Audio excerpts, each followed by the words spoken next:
परमात्मा ने बताया था कि इस काल को 1,00,000 मानव शरीरधारी प्राणी नत खाने का श्राप लगा हुआ है, जिस कारण से ये अपने तीनों पुत्रों को इसने गुणयुक्त कर दिया, एक गुणयुक्त। अब इनके बस की बात नहीं, इन गुणों को ये ना रोक सके। जैसे मिर्च में गुण बना दिया मुंह जलने का, तो वो चरचराहट उसका गुण है, तो मिर्च के बस का कोई ना, उसने गुण खत्म कर लिए।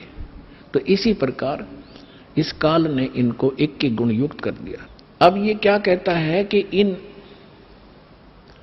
से जो कुछ हो रहा है इसका निमित्त कारण मैं ही हूं, मैं ही करता करवाता हूं, मैं खाता हूं, ये पैदा करें, मोह ममता से जकड़े रख कर मार दे।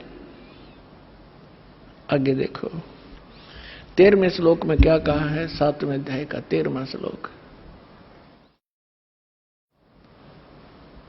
गुणों के कार्य रूप सात्विक, राजस और तामस, इन तीनों प्रकार के भाव से ये सारा संसार प्राणी समुदाय मोहित हो रहा है। इन तीनों गुणों से परे, रजगुण ब्रह्मा, सतगुण विष्णु, तमगुण शिव जी से परे मुझ अविनाशी को नहीं जानता। अब ये कहते हैं कि सभी इन ब्रह्मा विष्णु महेश तक की भक्ति में जकड़े पड़े हैं, इनसे ऊपर मैं हूं ब्रह्म, ये मुझे भी ना जानते। देखिए 7वें अध्याय का 14वां श्लोक। क्योंकि यह अलौकिक अर्थात अति अद्भुत त्रिगुणमयी मेरी माया, रजगुण ब्रह्मा, सतगुण विष्णु, तमगुण शिव जी, बड़ी दुस्तर है, खतरनाक है। और जो पुरुष मुझको निरंतर भजते हैं, यानी ब्रह्म की साधना करते हैं ओम नाम का, वे इस माया का उल्लंघन कर जाते हैं। वो ब्रह्मा विष्णु महेश को ओवरलैप कर जाते हैं, जंप कर जाते हैं, इनसे अधिक राहत मिलती है उससे।